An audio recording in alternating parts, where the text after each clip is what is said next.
is my dad, and he's gonna talk like I said, and he 20 minutes with this presentation, and then you guys can ask him questions. He is more than willing to answer them.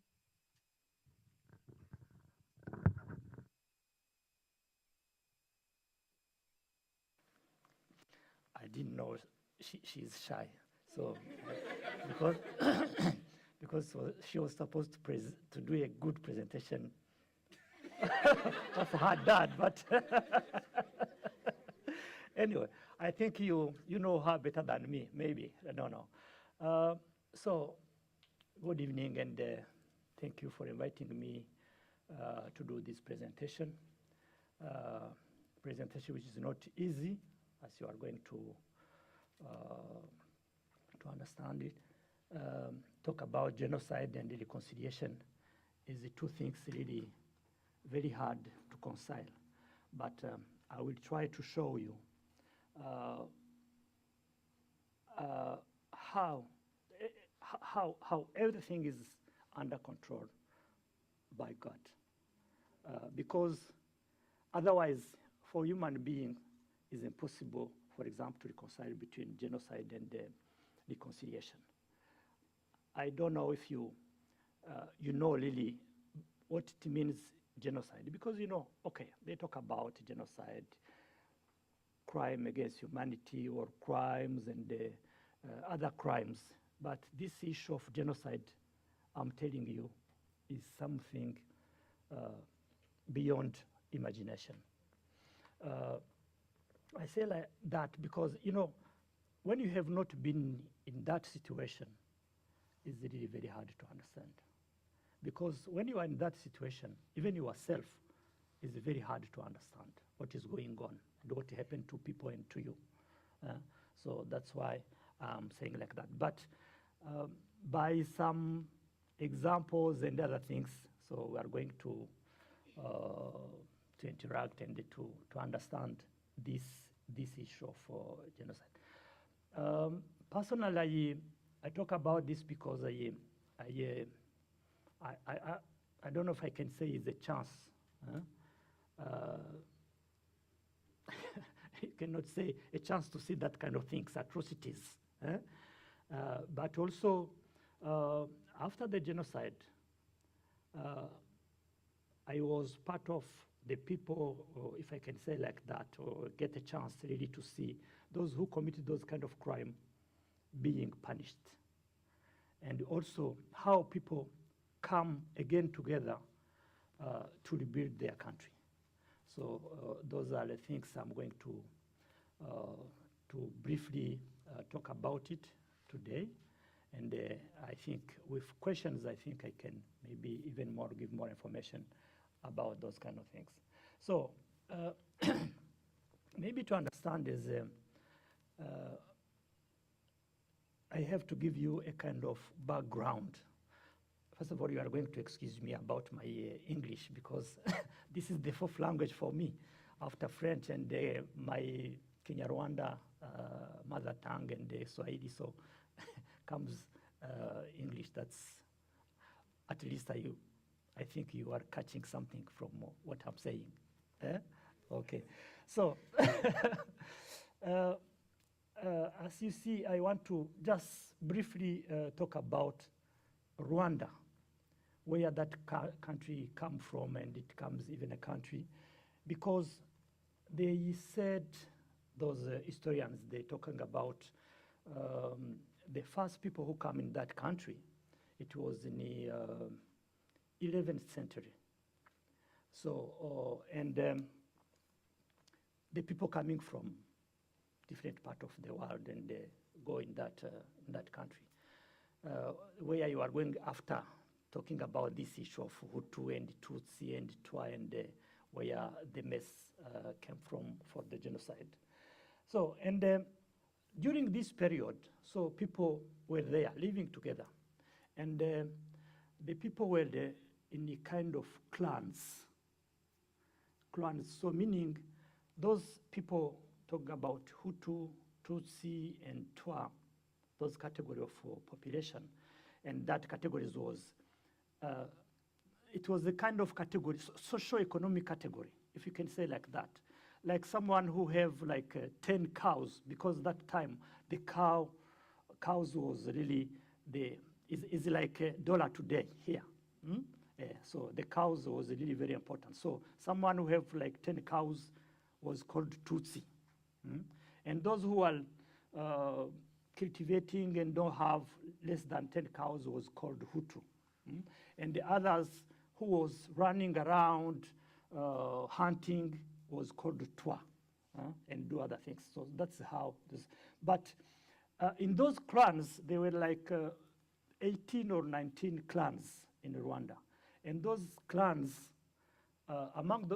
in those clans, they were those three categories of the population. So meaning the Hutu, Twa, and Tutsi. So that is how it was. So meaning calling someone is a Hutu, calling someone is a Tutsi, calling someone is a... So that was nothing, which is not the case today, because today it has another sense. So, and comes, people were living together without any problems, and comes the colonial period, and that is, I think, in the 18th century. And Rwanda was, first of all, it was a kind of kingdom for many years. Like they talk about 500 kings or kingdoms. So meaning they were expanding even the country. That's why maybe those who follow even the history, they had what is going on in that Great Lakes region. They talk about today war between Rwanda and the Congo and those kind of. So it was like that. But when it comes to colonial period, the Germans come first and colonize Rwanda. And Rwanda at that time, as it was well organized, really well organized, with the kingdom with political thing, with military sections and everything. So they even managed to not to allow any people taken as a slave. Nobody from Rwanda was taken as slaves. So they were fighting for that. So because they were well organized, and the king was saying, no, there is no way. There is no way you can touch one of the operations. So they and the German came, so they colonized Rwanda for a period. And after I think the First World War, where there is this Berlin conference, so Rwanda was given to Belgians, and the Belgians was the colonial guy who was ruling Rwanda. And there is many stories with those colonial guys and the population of Rwanda. But what happened, there is a time in 30-something or 50-something, so there is this other countries in Africa were trying to get their independence. So when it comes to that, Rwanda also, the kingdom want the independence quickly. And those kings, sometimes they were assimilated to Tutsi because they have many cows and those kind of things. So, and the Belgians, what they did is just to say, look, because these are seeking for independence quickly, and we don't want to leave, so let's work with these other guys, tell them, look, this and this and that, and so we see how to throw out this one, and we remain with them. So that's what comes to some more problems, conflict that started in 1959, like that. So, and that time is in 1962, there were independence of Rwanda. But the independence of the other party who didn't want to do the independence, so meaning the people who were still there, the Belgians were still there ruling that. And the Belgians were with those who, like believers, they don't understand, they don't believe it. But the missionaries who came partner with the Belgian, the colonial guys, and so meaning they were really involved a lot. That is even why they come, and Rwanda was, during the genocide and that period, Rwanda was 90, like 5% were Christian, were the followers of Jesus somehow. But if I can say like that, but really they were Christian, but they had no faith somehow. So because the like moral authority, Catholic Church, which was really he could change a lot of things, but they didn't do anything. So because for them it was okay. And from 59 to 94, there was a first regime up to 73, and from 73 to 94. And during those kind of period, and the regime, that regime was really connected with Belgian guys, and that's how it comes. There was sometimes experiencing some killings, and the other people who didn't want those Belgians to be there. So that is what happened, and they got to, for example, even in my case, true, I lost a lot of people in genocide, but in the 60, I was in the back of my mom when we went in exile.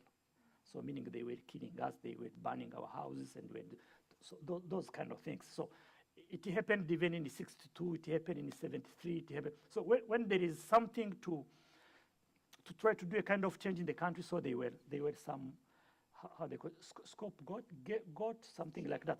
Yeah, and that is what they were doing, and the Tutsis were, because they're saying they are minority, they are this and this and that. True. Normally, for me and many other people also, so saying someone is long or have this kind of physiognomy or others, those are nonsense. If you are a human being, you are a human being. So there will need, it will never be all people be the same. It's impossible. Even they are rich, they are those who are poor, they are so.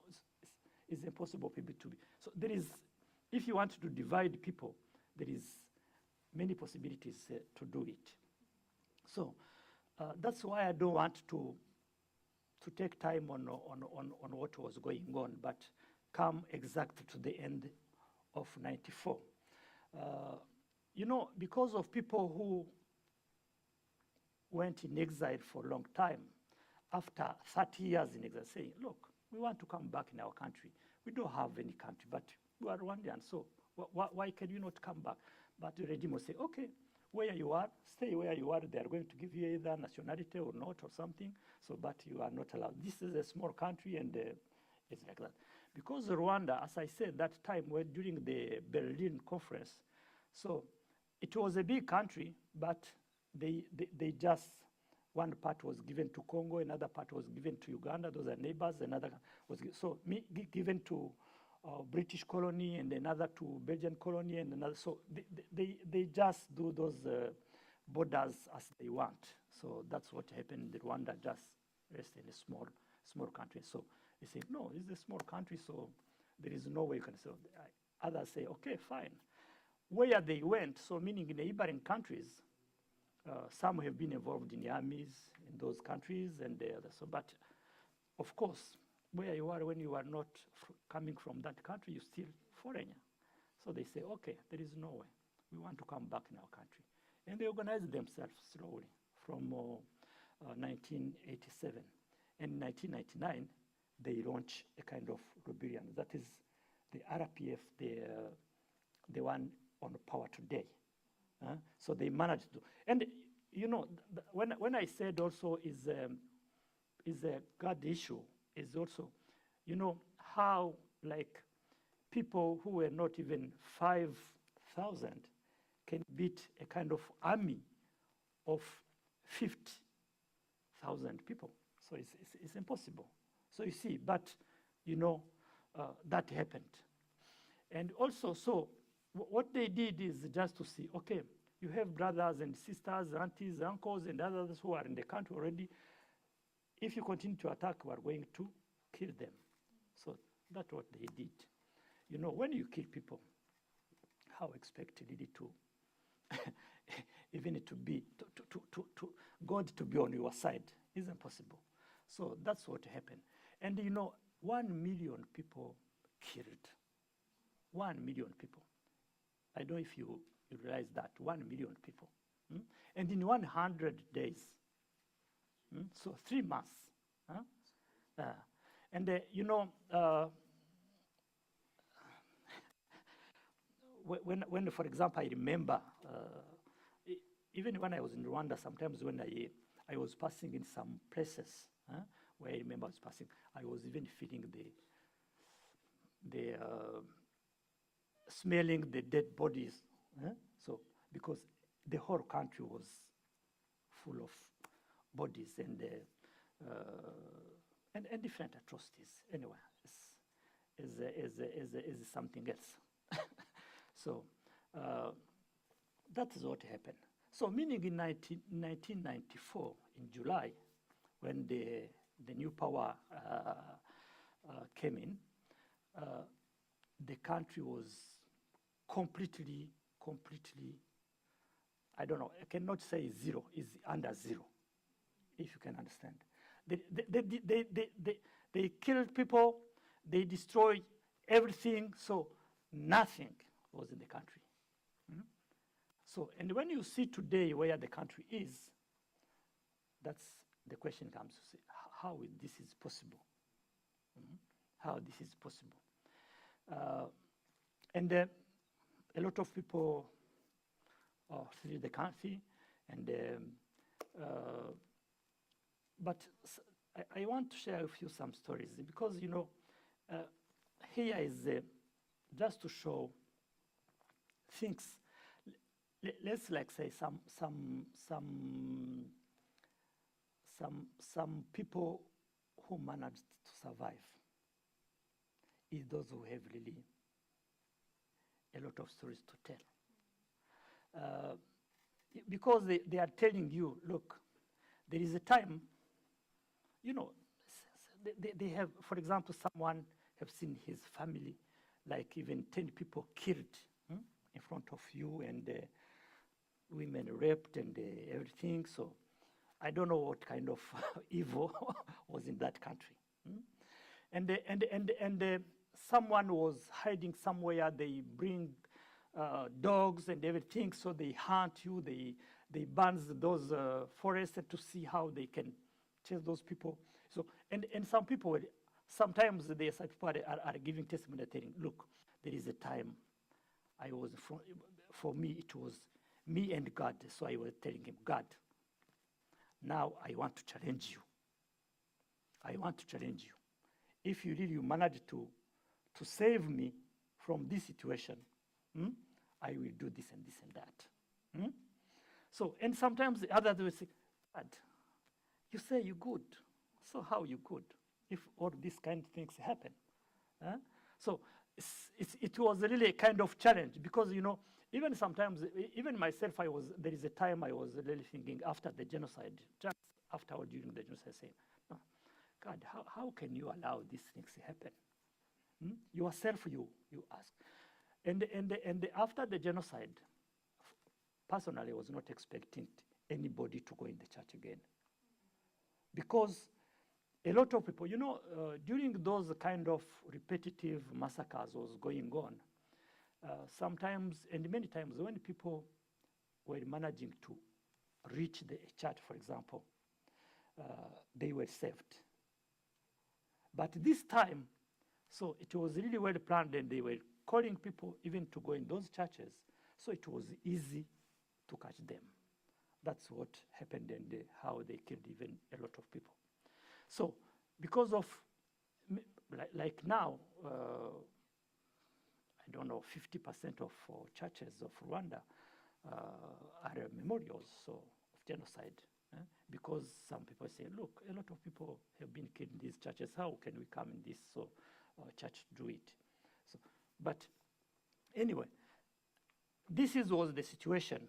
And so that's why I'm saying as I was starting, everything is under control by God, because God knows what is doing on us and what is going on. So from there, it was really very hard to build a country. There is kind of revenge, there is a kind of other thing continuing, but I don't know. I can't explain really it. Even myself, sometimes I am asking that question, what happened? But I think it was, again, God inspiration to people. Like, for example, when it comes to think about this issue of reconciliation and to see, because I remember there is a time some old people sit down and say, how can we handle this situation? What kind of roadmap do we have to put in front of us? Because there were no other way.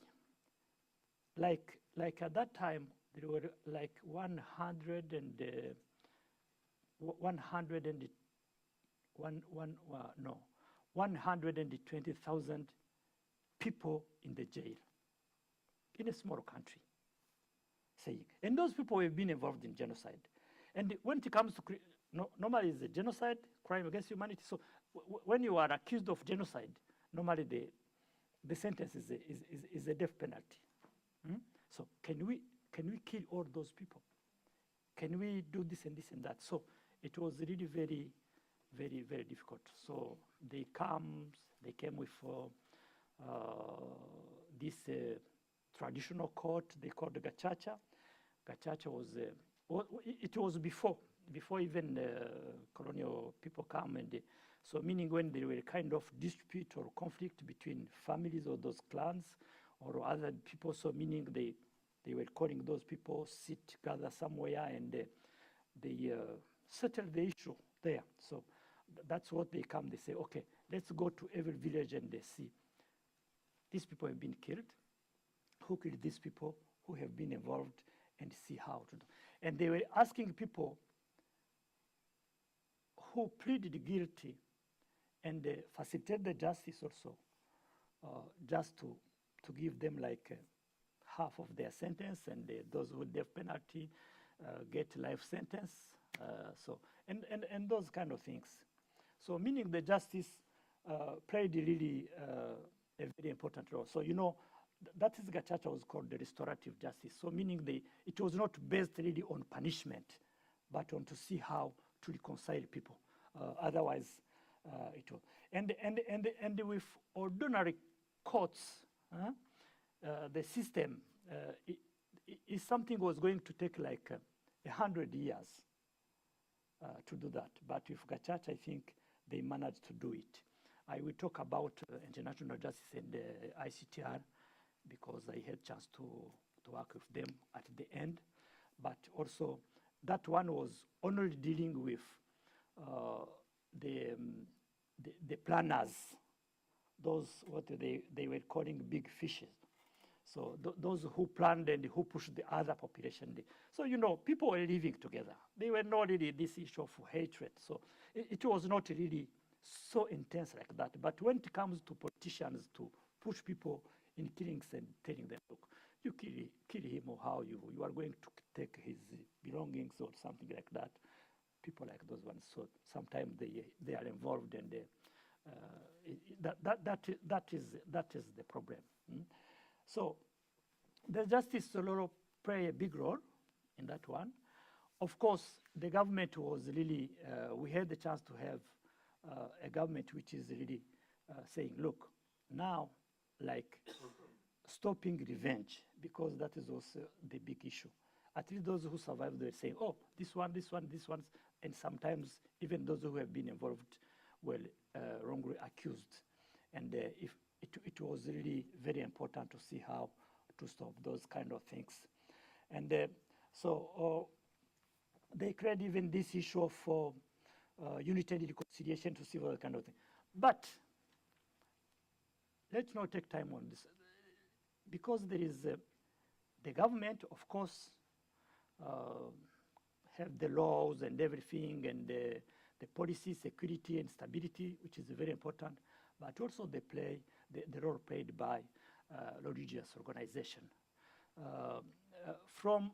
As I said, the Catholic Church was already very dominant, which is not the case today, because other churches come in, and many, and so I think they bring this gospel, and they are now really very many, and so try to go around, teach people, and in this issue of conflict management and peace building, and telling them, look, okay, those who survived say, look, why you have not been killed is not because you know how to hide better than others. It's not because you run better than others. It's not because this and this is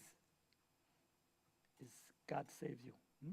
So, and telling them, look, these guys, if we committed even genocide or been involved in this and this and that, okay, but if he wants to seek pardon and repent, why not to let him come in the society? And that has happened. It was not even easy because, you know, I remember I was part of one human rights organization, and which is called AVP. AVP is the Association of Peace Volunteers.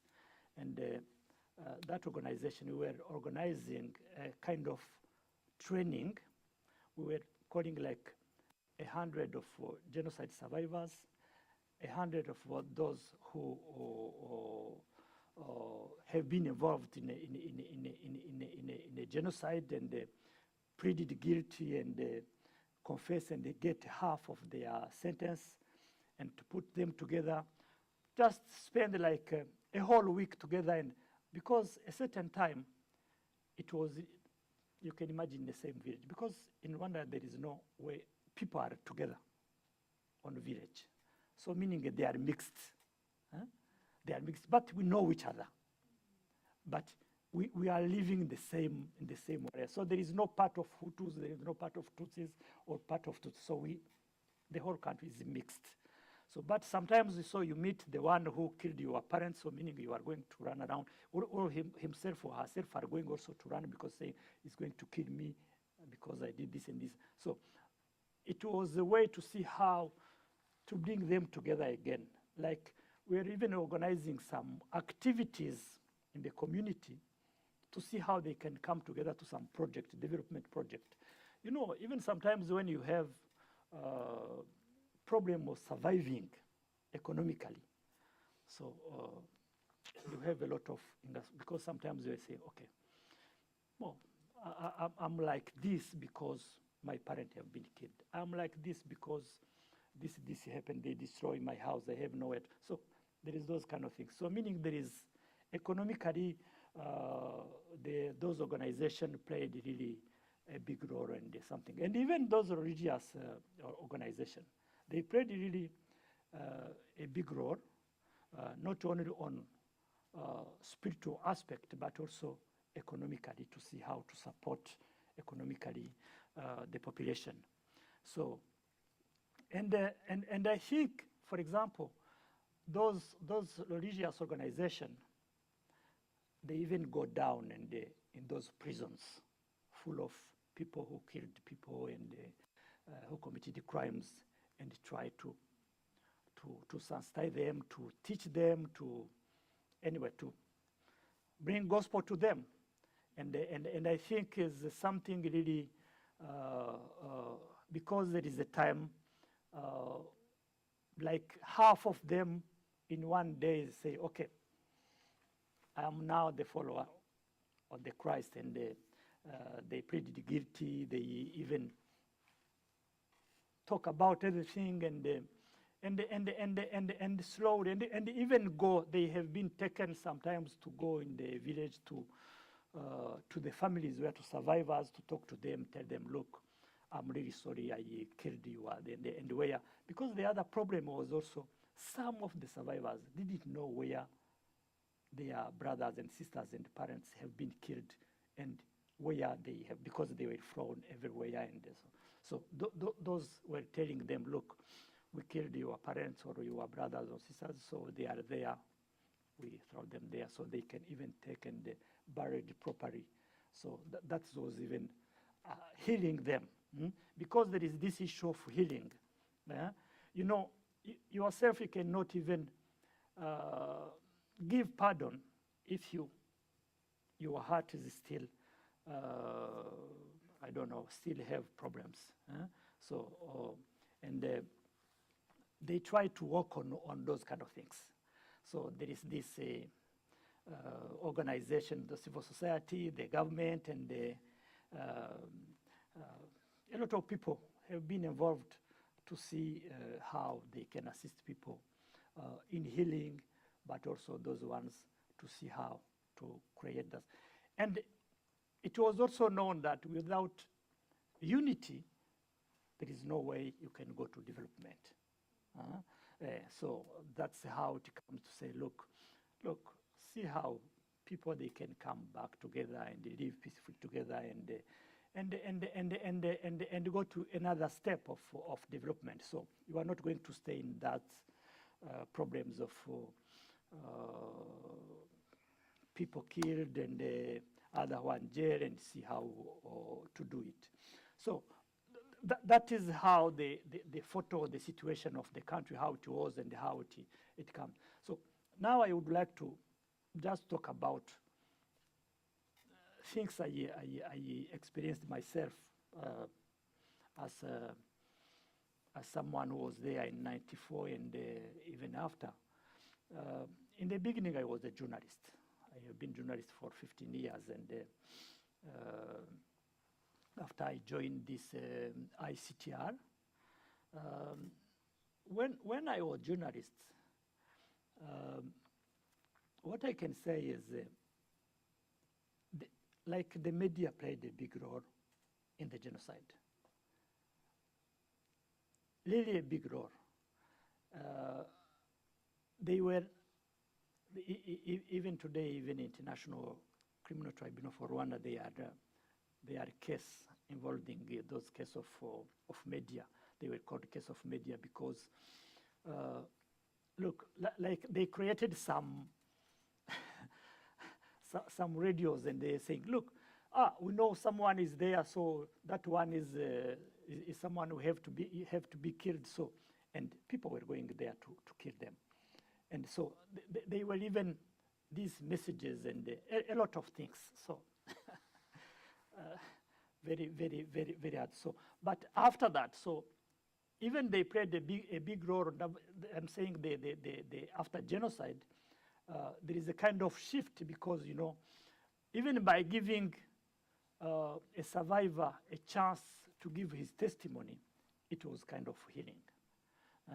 And even I remember we were even going to the prison also, and let them look, someone who wanted really to share something to the people, because there are some who were really regretting, saying, look, what did I get? Now I am in the prison. The family is there. The kids are there. I can't even see them. And I don't know if I will leave this place. So, and they were regretting seriously. And so there are some who really confess and come out. So I have even that chance as a journalist to go to International Tribunal and to broadcast what was going on. You know, it was really very, very hard. Like, see those guys who planned the genocide, who pushed people to kill people, millions of people, and taken in the court, and you go to do a kind of reportage, so to them. So, meaning you think, do I have really to say anything good for him or her? But, you know, say, okay, anyway, it's not me to judge. Because sometimes they were giving even themselves testimony. Of course, some testimony. Those who are planners, it was really very, very difficult to confess for them. They are hardliners. They are really very hardliners. They don't like to accept even what happened. but even is something clear. So, and I remember I was really in a kind of dilemma and say, look, how really to give a daily report of what is going on here and even mention what this guy said. I can avoid it and just say other things but not only professionally you have to do what is going on, but also if you are not directed by I don't know. True, there were some kind of values we get from our families, and those values are normally universal, and kind of integrity, but also there is this in your culture there is this concept what they call ubumuntu. Ubumuntu, so meaning is a human being. So you have to be umuntu. You have to be a human being. Ubumuntu. That is concept, and that is really every family have to teach that value from the beginning. Even you come to that situation, but is something I remember from the very early age. So I say, okay, even killing a small thing, say, no, that is human being. Why do we kill it? So it's those kind of things. And I had also a chance to, after being a journalist, I joined the ICTR. And this time I was the coordinator of what they called outreach program. So meaning the sensitization of the Rwandan population about the role of international justice, which was not really an easy task, because they were saying, look, we have been killed, and what happened, the international community was there just doing nothing. So, and what do you come to tell us? Saying, look, at least now they are running around getting those big fishes, because after the genocide, those guys who were in the government, who were in the officers on the military, so they ran away. So most of them they were in these Western countries and in other countries. So meaning they had even money. So meaning they didn't lack anything. So they didn't suffer like other population.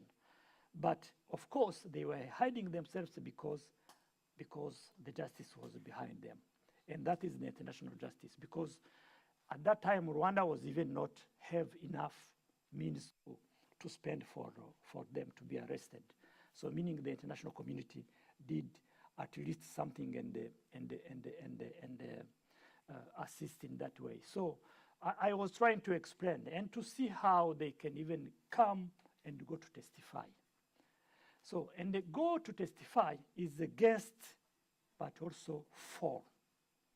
I don't know if you understand what it means. So meaning you get the people who are going to testify for those planners, called the suspect, because they are still suspect and they are still innocent, because they have not yet judged. So meaning, like, if really you say, look, do I have really to spend my time finding people to go to try to talk for those who are suspect, because it was kind of also a dilemma. And of course you say, look, it's not me to do that, is unfair. So meaning there is the supreme judge. There is no judge, but there is supreme judge. God is going to look, let's do things as it is. That's what happened. And also we have a chance also, I remember we had a kind of documentary on that international justice. We go even in the prisons, even the public, but also we focus on the youth in some schools, especially secondary schools. And it it was for them to let know, look, there is a kind of lesson we have to draw from what happened here in Rwanda. Because themselves, we were telling them, look, you are young guys. Tomorrow you will be like, some are going to be mayors, others are going to be senators, are going to be president or ministers or those kind of things. But remember, you commit such kind of crime, you will be held responsible like those ones who are in the detention. And also, look, those guys, they had everything. Now look where they are. They even not attending to their families. It's those kind of messages we were carrying to them and to see how they can go. And also because they knew, so most of them know the situation in Rwanda. Either you have an uncle who is in the jail, or you have an auntie who have been killed, or parents or something. So the genocide really touched everybody in the country, for all. So meaning it was really easy to talk to them, and the young guys were asking questions and understand. Because, sometimes when they are at home, you say, the kids can ask, where is my dad and what happened to them? So sometimes the parent or other don't want to tell exactly what's going on. Even today there is some problems because, some children didn't accept even their parent when they came from the prison. They say, how can you be so inhuman like that? Huh? And they say this and this and that. Huh? So, it's uncomfortable for those kids who their parent or relatives have been involved in those massacres. So it's a really big situation. So let me finish by saying this. Frankly, what I saw is all those situations and change and everything. So now Rwanda is really on track when you see in Africa how where they are, when you see the roads in the country, when you see how health is really good for the population, how the different development projects are going on, and see, you say, look, how God allowed those kind of things, and now allowing this. You ask, and you see, now what is remarkable is, as I said, is the revival when you see how people now attending churches. And like there is a lot of this gospel concert going on around. And you see the stadiums are full. And I have never seen that before. So, and you say, look, really, the time I was saying how people now are going again to say God when this happened.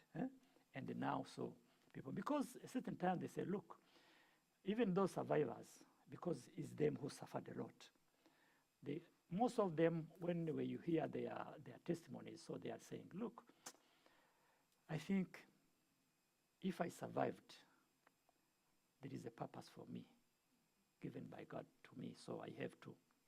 Even I still waiting for it or something, but for sure there is. So meaning you see them, they are even them more followers of Jesus Christ than others. You see, and these kind of things I say, look, it's incredible. It's incredible. Maybe today some people who don't know about that history of the country and see what is going on. Anyway, sometime and myself, even alone, I'm saying, look, for sure, God is in that country, and there's something you can rise and see. So those are briefly what I want to share with you, and for sure there is a lot of things to say, and I think you have time. So I'm here for any question, and I will try to share again.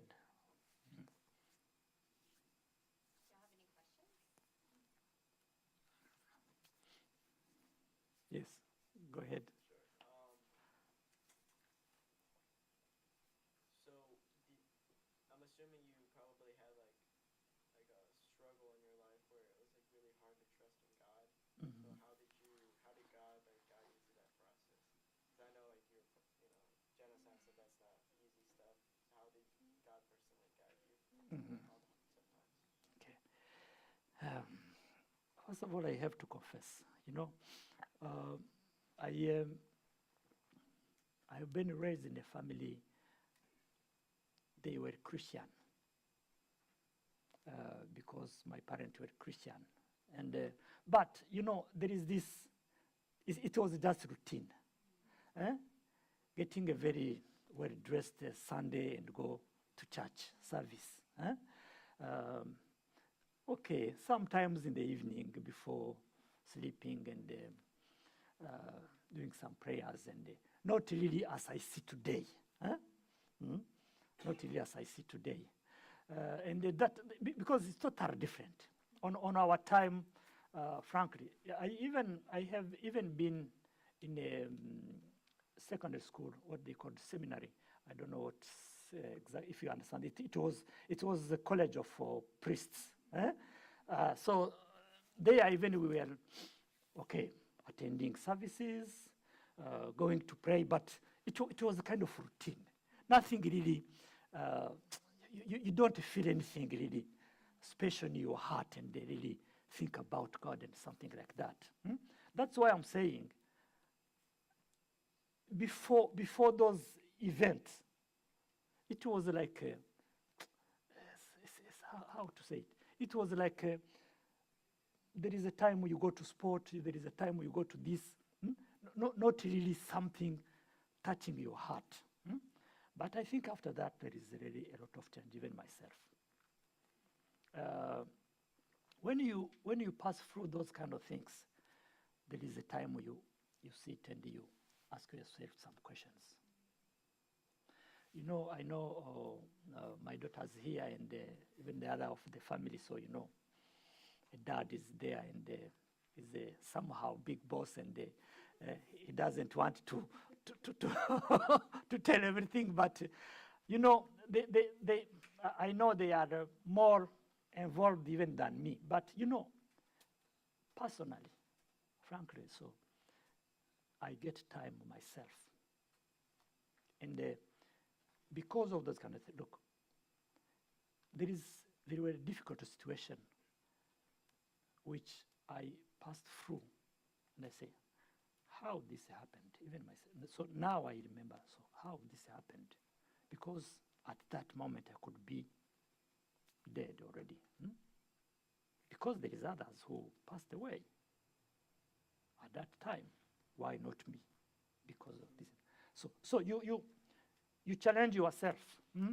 And that is come to really to say, look, God have purpose for you, and you say, for example, now, even sometime I don't, but I have no doubt. Hmm? There is a time I said, okay, there is no doubt. God is there, is monitoring everything, is oversees everything. So, believing or not, so that is a fact for me. Mhm. You see, sometimes human being is human being, and no, but having seeing those kind of atrocities and going through that kind of things, so definitely you gain slowly. It's something you gain slowly. I am not saying I am the top. I know like Daniela or Kide are better than me in the family, but I know where I am. Mm.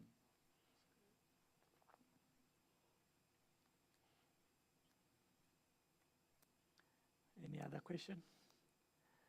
So because I think I asked Daniela, there is when I was talking about revival, it's just to show there is one song I ask to see if we can just have it. Why? Because what happens when the prostate enlarges and the urine channel gets tight? A large prostate in this 5-second Japanese so movement you ought to treat it almost immediately. yeah, is to okay, is is to show how now people are enjoying really the gospel and the revival of the country. So yeah, I think you can go ahead and.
Thank you so much for coming and sharing your story and the story of God at work in Rwanda. But I loved that one of the lyrics is Rwanda has a mighty God, because nobody in the middle of the genocide probably was thinking Rwanda has a mighty God, right? That's the power of God's Spirit to heal and to move and to reconcile. But it was just thinking as you were sharing the story of, the people who started it, they didn't just wake up one day and was like, we're going to cause an atrocity, right? But little by little, the evil one gets into our hearts and burrows down in frustrations and hate and sorrow and grief. And that's what he does in our own lives.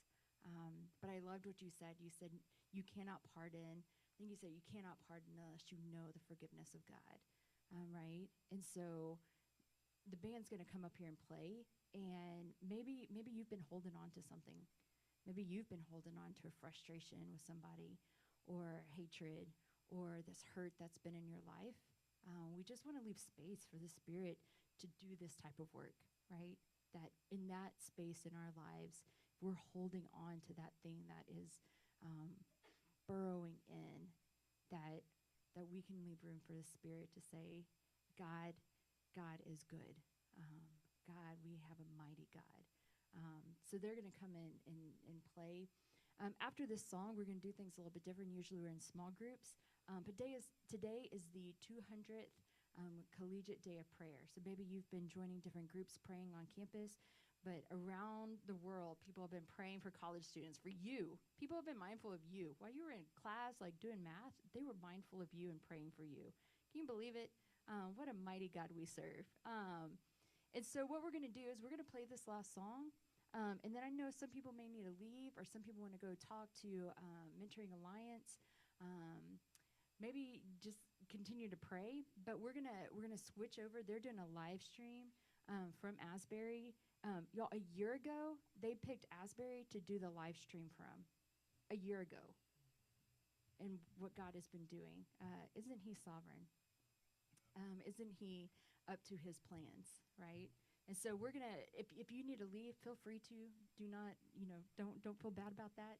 But we're gonna switch it over. I don't know if they'll be speaking. I don't know if they'll be worshiping. But we just want to, for those who want to stay and are able to stay, we'll just switch into worshiping with them and other college students that are gathering at Asbury, and they're live streaming all over the nation this together. So we'll.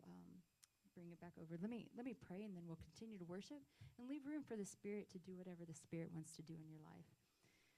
God, we've heard this powerful word.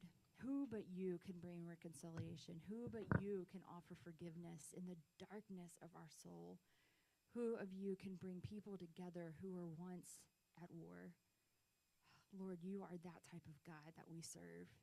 So we come and we worship. But Lord, if there is anything in us that is not forgiveness, that is not love towards our brothers or sisters or family or friends or somebody who hurt us 10 years ago that we're still holding on to. Holy Spirit, dig down deep into those parts of our soul and remove that, because that's not of you, and replace it, reminding us of the forgiveness that we need from you so that we might offer it to somebody else. So Holy Spirit, come, be in our midst, and do your work that only you can do. In the name of Jesus.